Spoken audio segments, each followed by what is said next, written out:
교과서에서 사라진 6.25 전쟁의 진실 강의 바로 시작하겠습니다. 제가 여러 통계 자료를 볼 때 제일 안타까운 자료가 이것입니다. 지난 8년 전에 한국통계정보원에서 조사한 결과입니다. 6.25 전쟁을 일으킨 나라는 어느 나라인가 59.9%만이 북한의 소행이다, 그렇게 대답을 했어요. 초등학생이 44.5%, 중학생 70.5%, 고등학생 69.6%. 여기서 눈길을 끄는 것은 초등학생이 44.5%만 북한의 소행이다, 그렇게 주장을 했어요. 35.1%는 대한국이 일으킨 전쟁이다, 그렇게 대답을 했습니다. 이 학생들은 지금 청년 세대가 되었습니다. 대한국의 미래를 짊어지고 가야 될, 앞으로 대한국의 통일의 주역들이 되어야 될 우리 청년들이 이러한 삐뚤어진 잘못된 역사관을 갖고 있습니다. 왜 이런 일들이 벌어졌을까? 그것은 교과서 때문입니다. 여러분, 어떤 사건을 얘기할 때 그 사건의 발발 원인을 먼저 얘기하는 것이 중요합니다. 그런데 우리나라 교과서 중에는 6.25 전쟁의 발발의 원인조차 얘기하지 않는 그러한 교과서가 있다는 거예요. 검열하지는 않았습니다. 눈으로 보십시오. 더더구나 가장 심각한 것은 무엇이냐면 6.25 전쟁은 어떤 전쟁인가, 6.25 전쟁에 대한 성격 규명을 해야 돼요. 그래야 안 그래요? 6.25 전쟁은 어떤 전쟁이냐는 그 성격에 대한 그 서술을 해야 되는데, 이 부분에 대해서 대다수의 교과서들이 침묵 또는 왜곡하고 있습니다. 6.25 전쟁의 성격은 무엇일까요? 대부분의 사람들이 6.25를 북한이 소련과 중국의 지원을 받아 남침한 전쟁으로 알고 있습니다. 네, 맞습니다. 정확한 서술이에요. 그러나 여기에는 한 가지 6.25 전쟁의 아주 중요한 핵심적인 주체 세력 하나를 간과하고 있다는 거예요. 그 세력은 누굴까요? 좌익 세력들입니다. 대한민국 내에 곳곳에 지금 숨어 있었던 좌익 세력들을 간과하고 있다는 거예요. 6.25 전쟁의 규명을 저는 이렇게 정의합니다. 6.25 전쟁은 북한군이 남한 좌익 세력과 합세한 전쟁이다. 이렇게까지 얘기해야 정확한 거예요. 세계사적인 이러한 북한이 소련과 중국의 지원을 받아 일으킨 전쟁이다. 이것과 함께 남한의 좌익 세력과 합세한 전쟁이다. 이 말이 꼭 들어가야 돼요. 근데 오늘날 우리나라 한국사 교과서에는 이 부분을 간과하고 있다는 거예요. 6.25 전쟁에 대한 편향적 서술, 국군과 미군에 의한 민간인 희생은 희생입니다. 학살이 아니에요. 의도적으로 죽였다면 학살이죠. 의도적으로 죽인 게 아닌 참 불미스러운 희생에 대한 그러한 사건도 학살로 규정하고 있습니다. 학살이 아닌데 학살이라고 얘기하고 있고 용어를 의도적으로 그렇게 쓰고 있습니다. 반면에 북한군과 좌익에 의해 의도적으로 자행된 학살에 대해서는 학살이라고 표현하지 않고 있습니다. 얼마나 심각한지를 아셔야 됩니다. 특히 천재교육, 사화, 미래앤컬처, 제가 지금 큰아들이 고3인데 천재교육 가지고 지금 공부하고 있습니다. 남 얘기가 아니에요. 저희 집안 얘기죠. 우리 자식들이 지금 이렇게 배우고 있습니다. 노근리 사건, 거창 사건 다 국군과 미군이 자행한 학살이다. 사화도 마찬가지. 미래앤컬처, 여기는 한 수 더 떠서 노근리와 거창, 황해도 신천 사건들을 다 통틀어서 국군과 미군이 자행한 바로 민간인 학살로 그렇게 규정하고 있습니다. 자, 과연 그런가를 제가 한번 짚고 넘어가도록 하겠습니다. 황해도 신천군에 있었던 이 신천군 사건의 진상을 말씀드리겠습니다. 황해도 지도를 보고 있습니다. 이게 바로 가운데 이 빨간 저 지역이 바로 신천군입니다. 황해도 신천군 사건은 1950년 10월에 있었던 한두 달 사이에 벌어진 사건입니다. 3만 5천여 명의 황해도 주민들이 죽은 사건이에요. 그럼 어떻게 죽었는가? 왜 죽었는가?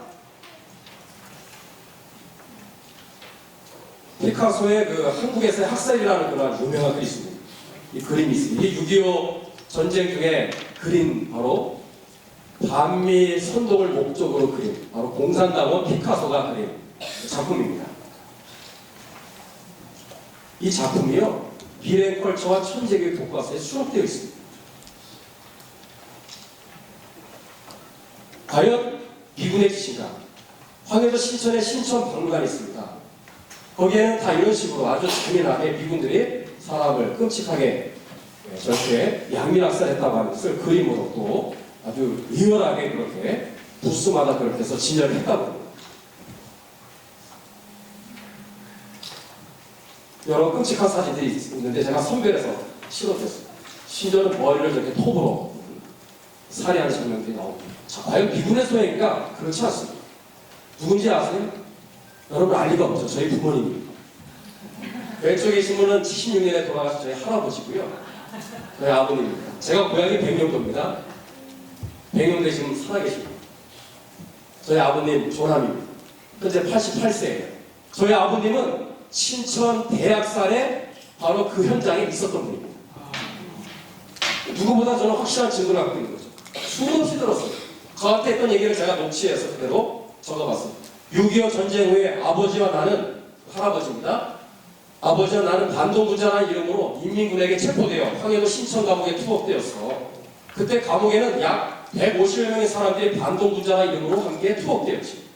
그리고 구입한 서울 수복과 함께 국군이 이북으로 북진할 때 퇴각하는 공산군들이 감옥에 있는 사람들을 향해 따발총을 쏘고 불을 지르는데 그때 할아버지와 나를 포함해 4명만 극적으로 살아남고 나머지는 다 비참하게 죽었습니다. 이 얘기를 제가 여러 번 들었습니다.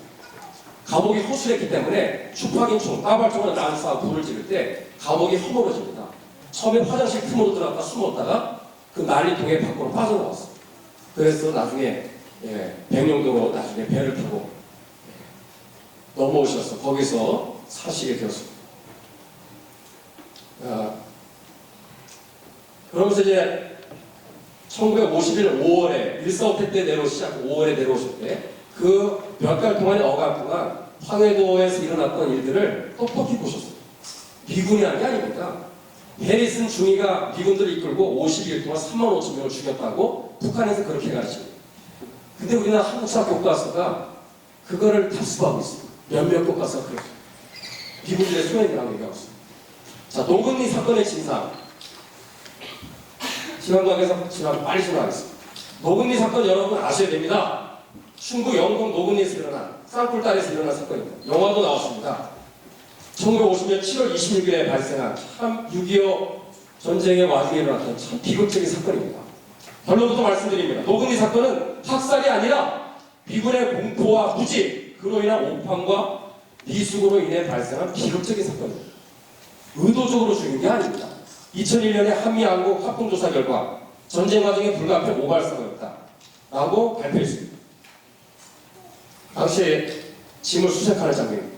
7월 24일 그 자리에 있었던 미 제1기병사단의 전투일지를 보면 미군의 피난민 통제가 얼마나 까다로운 문제였는지를 알 수가 있습니다. 피난민 통제는 어려운 문제였다.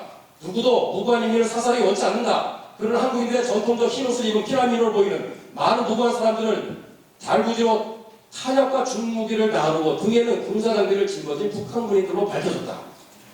이런 애들이 비일비재했다는 거예요. 흰옷 입은 한 남자가 여자와 아이를 데리고 있었는데 여인은 임신 중이었다. 조사를 하자 여인은 임신하지 않은 것으로 밝혀졌다.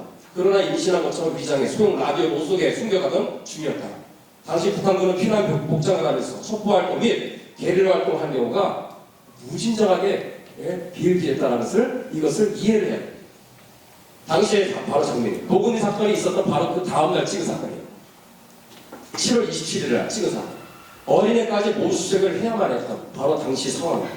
어린이들의 몸에 또는 임산부로 가장하여 몸에 무기와 통신기를 감추었던 빨치산들의 전술에 미군들은 몸소리를 쳤다고 합니다. 노근리 사건은 미군 병사들의 공포와 무지가 많은 영향을 끼쳤습니다. 미군은 전투훈련을 거의 받지 않고 투입되어 전투에 미숙했습니다. 미군은 북한군이 민간이 복장을 하고 전선에 침투해 온다고 믿고 군복을 착용하지 않은 한국 남자는 모두 다 공산 게릴라로 보았습니다. 이러한 요소들이 노근리 사건을 낳은 것입니다. 분명히 분명한 것은 국군과 미군은 피난민이 순수한 양민인 것을 알며 공격하지 않았다는 거예요. 이걸 우리가 잊지 말아야 돼요. 하지만 6.25 전쟁 중에 순수 피난민 무리를 잘못 알고 폭격하는 오폭사고가 여러 번 있었습니다. 백선혁 장군의 군가 나라를 수기해보면 각종 위장으로 피하가 구별하기 어려운 경우도 많아서 아군끼리의 오인 사격과 오폭사고가 적지 않았다고 증언하고 있습니다. 심지어 미군이 국군을 적으로 오인하고 폭격하는 경우도 많았습니다. 어떤 날 저녁에는 미군과 미군끼리 자기네들끼리 교전이 벌어지는 웃지 못할 일들도 있었습니다. 한 가지 좀 보여드리겠습니다. 이게 호주 비행기입니다. 1950년에 7월에 노근리 사건이 있었던 그 해 7월 달에 두 건의 있을 수 없는 거라는 일이 발생합니다. 7월 4일에 호주 전투기 조종사들이 우리나라 지리에 미숙하다 보니까 금강을 한강으로 오인합니다. 수원과 평택을 폭격합니다. 그래서 남한은 국군 200명이 그 자리에서 폭격에 의해서 사망합니다. 미군 1명 사망합니다. 7월 30일 경북 고령에서 북한 게릴라군과 접전 중이던 경찰에게 미군이 집중사격을 하는 바람에 경찰 30명이 사망을 합니다. 6.25와 이승만이라는 책을 쓰신 영부인 프란체스카에서의 증언입니다. 도대체 뭐가 뭔지를 구분 못하고 싸우는 이 사람들은 못하러 온 사람들인가? 우리 아이들이라면 그따위 명창한 실수는 저지르지 않을 것이다. 대통령은 메가도 사령관에게 이런 실수를 따지는 편지를 썼다. 라고 말하고 있습니다. 노근리 사건, 이것은 참 불미스러운 사건이었습니다. 피하 간에 그 아군과 적군이 혼재되어 있는 상황에서 일어난 참 비극적인 사건이었다. 그러나 의도적으로 죽인 학살입니다. 6.25 전쟁 당시에 빨치산이 무장이 공비들이 몇 명이 됩니까? 56,432명이었습니다. 어마어마하죠? 이 엄청난 무리들 중에 한 무리들이 1950년 12월 5일에 거창군의 신원지서를 습격합니다. 거창 사건이 있기 전에 거창의 경찰들이 떼죽음 당한 사건이 있었다는 것을 기억해야 됩니다. 그래서 출동한 경찰들이 진압하려고 그러니까 어떻게 미리 알고 도망가 버렸어요. 산으로. 떠나니까 또 공들이 또 산에서 내려와요. 보니까 이 주민들 중에 누가 내통하는 첩자가 있다는 생각을 안 하겠습니까? 그러니까 흥분한 토벌대들이 신원문으로 되돌아와서 지역 주민들을 신원초등학교로 다 집합시키고 박사 골짜기로 끌고 가서 600여 명의 양민들을 처형했습니다. 거창 사건은 근본적으로 빨치산들이 원인을 제공했다 하더라도 토벌 과정에서 지역 주민들을 집단적으로 처형한 것은 크나큰 잘못이었습니다. 가슴 아픈 일이었습니다. 이런 일이 일어나서는 안 되는 기록입니다. 당시에 신성모 국방장관이 문제였어요. 양민학살이란 사실 무근이며 양민이 아니라 공비를 토벌한 것입니다. 진상 규명을 해야 되는데 은폐 축소를 시도합니다. 장미연 총리와 조병욱 내무부 장관께서는 진상 규명 및 관련자를 엄중 처벌해야 됩니다. 대통령한테 말합니다. 이승만 대통령의 반응이 뭔지 아십니까? 신성모 장관은 양민학살이 없다고 하지만 꼭 믿을 수 없으니 내무부, 법무부, 국방부, 삼부 합동으로 다시 조사하라. 라고 얘기했습니다.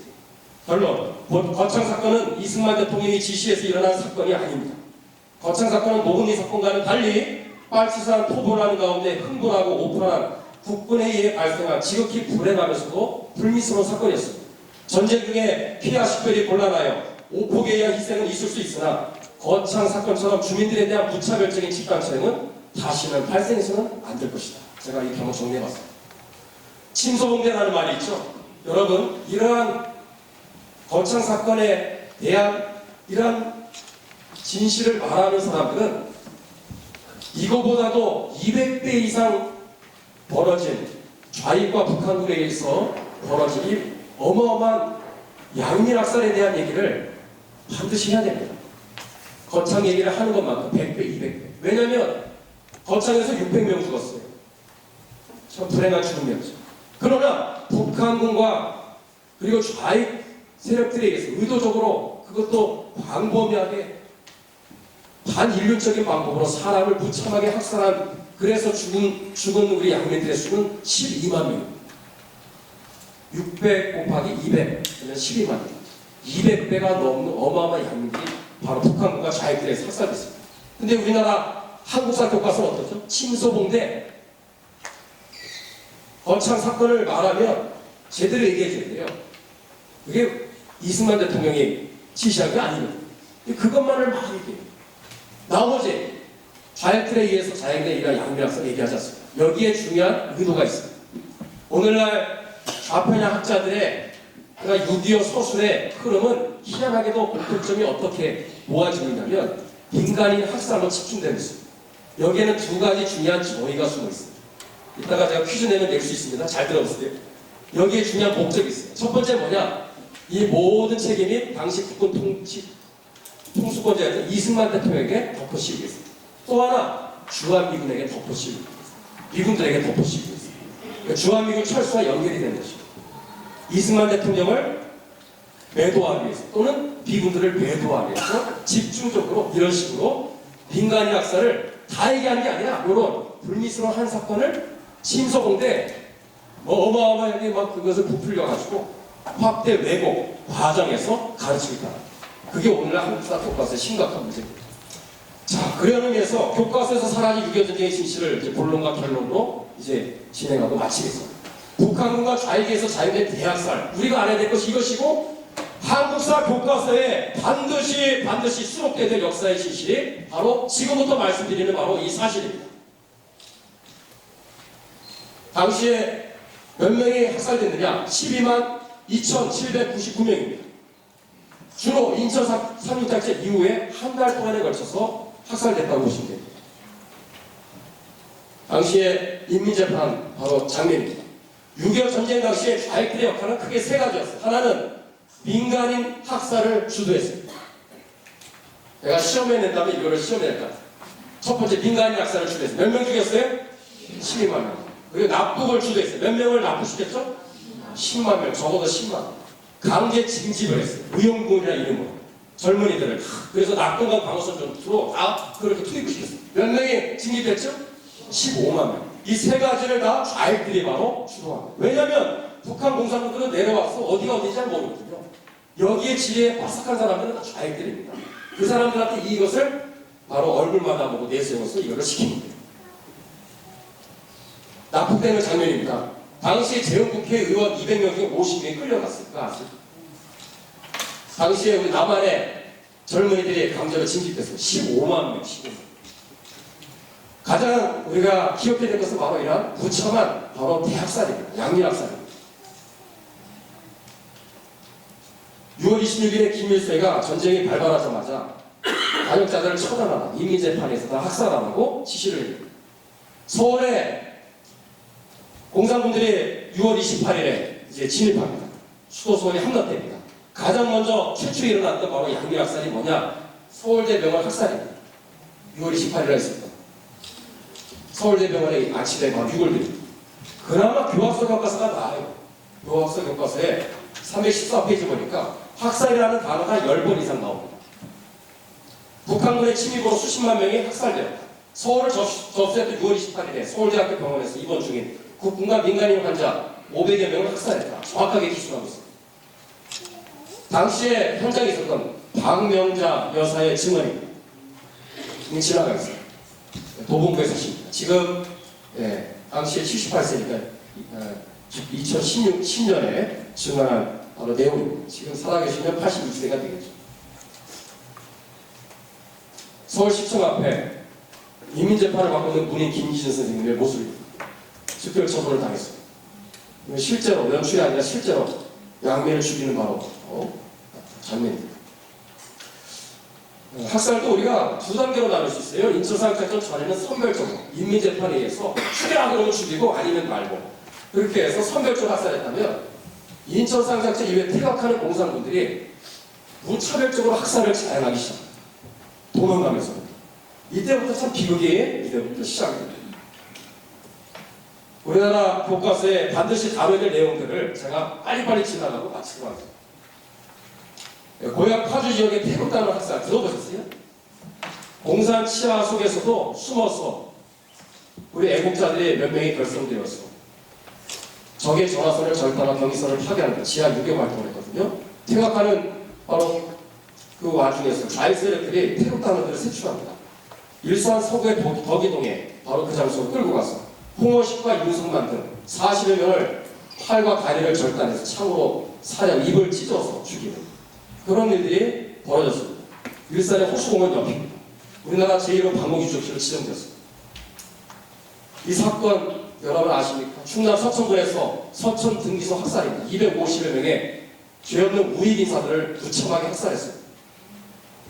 이러한 12평도 안 되는 조그만 창고에다 집어넣고 불을 질러서 살해했습니다. 대전연구소에서 1,700명을 학살했습니다. 어린애들도 봅니다. 조그만 아이들이 학살된 것을 알 수 있습니다. 전북의 전주형무소에서 500여 명을 집단 학살했습니다. 대표적인 이 사진이 바로 이거예요. 제주 사상기념관에 갔더니 세상에 이 사진을 실어놨어요.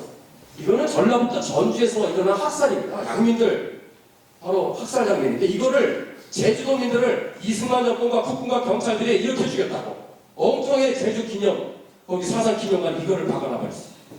철거해야 돼 안 해야 돼요? 네. 철거해야 돼 이거 엉뚱한 사진이 그렇게 돼 있어요. 전혀 관계없는 사진들을 거기다 집어넣고 이승만 정권 잘못했다고 그런 식으로 지금 아이들한테 교육을 하고 있어요. 전라북도 전주에서 이렇게 죽였어요. 전라도 정읍시에서 일어난 300여 명의 학살 이거 다 여러분 아마 생소할 겁니다. 이런 식으로 많은 사람들이 학살로 인해서 운명을 달리했습니다. 전라북도 고창군의 부장면 일가족 7명이 학살됐는데 이 일가족은 왜 죽었냐면 인민재판 있으니까 나오라고 안 간다고 그러니까 인민재판에 안 나간다고 한마디 한 거 가지고 일가족 7명을 다 죽여버렸어요. 출창으로. 이분은 그때 서울에 있었어요. 큰언니 유일하게 살아난 큰언니의 그 육성 증언을 듣고 나중에 이제 지난 몇 년 전에 이것을 이제 책으로 증언을 발표한 적이 있습니다. 이분은 제가 개인적으로 아는 분입니다. 제가 가끔씩 녹취를 하거든요. 그 당시에 계셨던 분들, 우리 오래된 연세가 계신 분들 찾아가서 6.25 관련 증언도 하고 녹취도 하고 그러는데 이분이 82세입니다. 당시에 16세, 6.25 동란 때. 6.25 동란 전에 3월이죠. 아버지, 큰아버지, 작은아버지 좌익들에서 붙잡혀 죽창으로 눈을 찌르고 가슴을 찌르는 처형 장면을 목격했습니다. 전라도 지역에서. 6.25 전쟁 전입니다.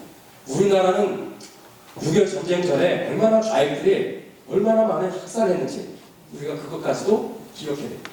6.25 동란 중에 좌익들의 위협을 피해서 너무 무서워서 지리산 운봉으로 피신합니다. 근데 거기서 인민군들에 의해서 이모부 가족 모두가 학살당했어요. 극적으로 생존합니다. 머리에 흉탄 자국이 있어요. 스치고 지나간 자국이 지금도 선명합니다. 청주 지역에 449명의 우익 인사들이 학살되었습니다. 영산면, 전라도 영산면 영산교회. 여기가 바로 남로당의 수계라고 하는 김삼룡의 바로 고향입니다. 영산 지역. 그러니까 얼마나 이 좌익들이 거기 바글바글 됐겠습니까? 교회 식구들이 많이 거기서 순교를 많이 당했어요. 목에다가 저렇게 돌멩이들, 영산면에 설동하고 끌고 가서 이런 식으로 물에다 빠뜨려 주겠습니다. 교회 앞에 있는 순교 기념탑입니다. 영산면의 야월교회, 여기도 마찬가지. 65명은 전교인 숫자예요. 전교인을 다 무참하게 학살했어요. 그 영산 영광군에서 영광 2,500명인데 10세 이하의 어린이들. 전라도 무안복길교회도 마찬가지. 이렇게 무참하게 학살을 했어요. 죽창으로 배를 치고 죄송한 얘기지만 창자가 나오고 어떤 사람은 죽창으로 하금을 해서 입까지 산적처럼 꿰어져 죽었어요. 우리가 대치하고 있는 저 북한의 저 집단이 어떤 집단인지를 우리 꼼꼼히 알아야 됩니다. 전라도 정읍에 있는 두암교회에서 일어난 바로 이것도 마찬가지. 이게 바로 그 순교 기념탑. 한번 여러분 꼭 가보시기 바랍니다. 충남 논산의 병총교회 66명을 학살했습니다. 경기도 양평의 양평대교 옆에 여러분 한번 꼭 가보세요. 600여 명의 바로 방공인사들, 우익인사들을 잔인하게 학살한 장소입니다. 퇴각하는 공산군들에 의해서 일어난 비극입니다. 비아리에서 300여 명이 학살당했습니다. 한마는 비아리 꼭대기입니다. 납북 과정에서 일어난 학살입니다. 북한도 마찬가지예요. 함흥 지역에서 발룡산, 방공군에서 8,000여 명의 학살자가 있어요. 8,000명.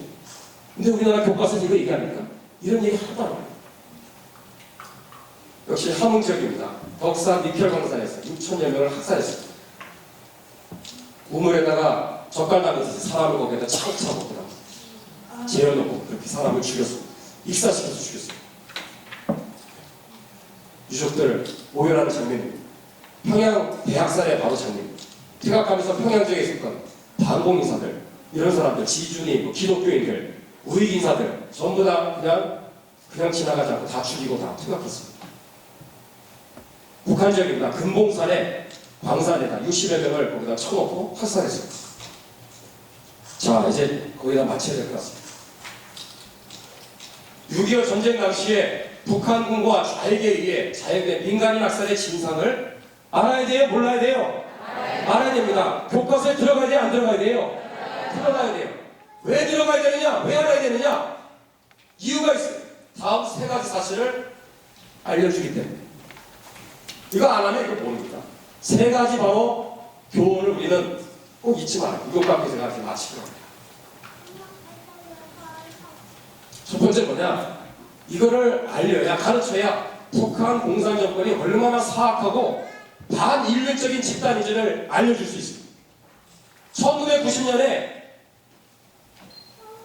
북한 주민들 300만을 굶겨 죽였어요.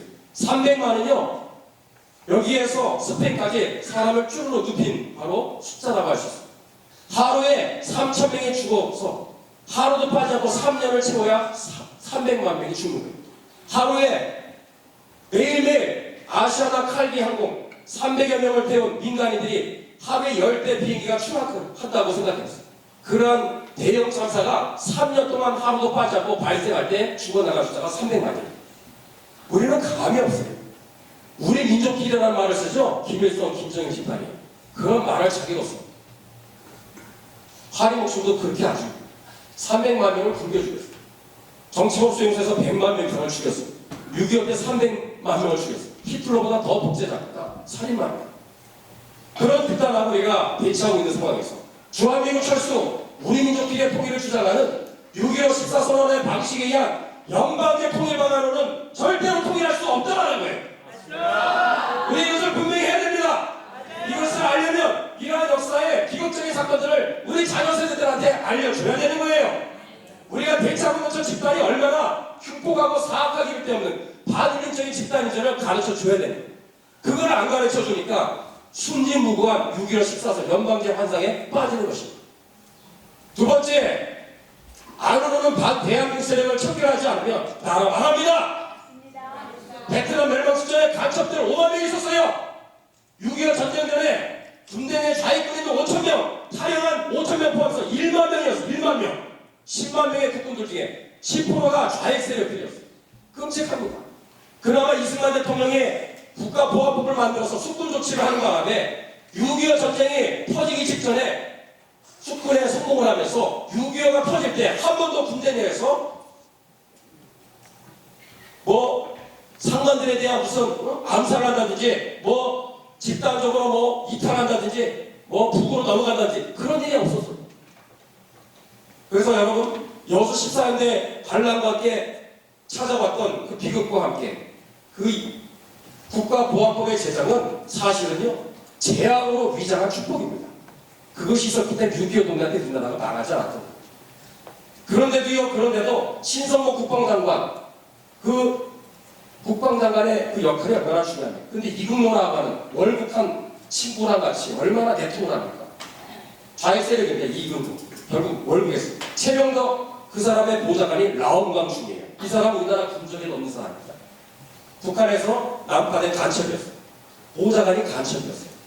우리나라 국방부 장관과 참모총장이 바로 간첩과 좌익들에 의해서 놀아났습니다. 그래서 우리나라 6.25 전쟁 때 한강에 폭발을 한다든지 그래서 어마어마하게 많은 초기에 참 어려운 일들이 그래서 생겼던 거예요. 그나마 이승만 대통령께서 국군 통수권자로서 리더십을 가지고 이끌어갔기 때문에 그나마 우리나라가 이렇게 살아남을 수 있었다는 것이 처음에 아마 우리나라가 잘못했다가 우리나라는 끝장났어요. 오늘날 대한민국 안에 5만 명의 간첩들이 활동하고 있다. 청장혁 선생님의 증언입니다. 단 대한민국 세력들 척결해야 됩니다.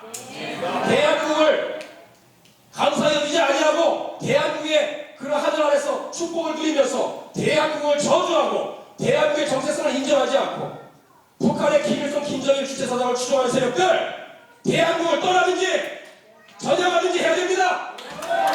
척결해야 되는 거예요. 이러한 사실들을 이러한 6.25 전쟁에 이러한 양민들 학살을 통해서 가르쳐줘야 되는 거예요. 대한민국은 지금도 전쟁이 끝나지 않았어요. 지금도 6.25 전쟁이 끝나지 않은 현재 진행형입니다. 대한민국 안에 대한민국을 무너뜨리려고 하는 적화 통일하려고 하는 세력들 얼마나 많습니까? 이 교훈을 가르쳐야 돼요. 세 번째, 밖으로는 국가안보를 튼튼히 해야 나라가 서는 것입니다. 국가안보의 시작은 뭐냐? 국가 정체성 확립입니다. 국가 정체성 확립은 어떻게 일어나는가? 바로 역사 교육에서 시작되어야 됩니다. 이 부분이 얼마나 중요합니다. 국가보안법 존속돼야 됩니다. 사드 배치해야 되는 거예요. 사드냐 준비의 문제인데 한미동맹 강화해야 되는 거예요. 얘기하고 제가 이제 마치도록 하겠습니다. 제 부록에 자세하게 다 실어드렸습니다.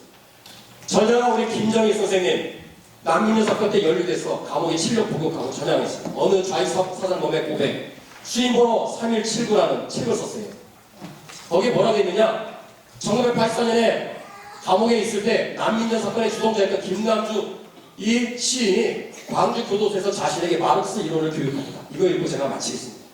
남조선에서 민주혁명이 일어나면 최우선적으로 해야 될 일은 이 사회의 민족 반동 세력을 철저히 죽여 없애는 것이다. 그 숫자는 200만 정도는 될 것이다. 그래야만 혁명을 완전하게 완수할 수 있기 때문이다. 200만이라는 숫자가 엄청날 것 같지만 인류 역사적인 관점에서 본다면 그렇게 중요한 것이 아니다. 우리 민족 전체로 놓고 볼 때 그것은 소수에 불과하다. 우리에게 적은 숫자의 반동의 피는 우리에게 적은 숫자의 반동의 피는 필수 불가능하다. 마치겠습니다.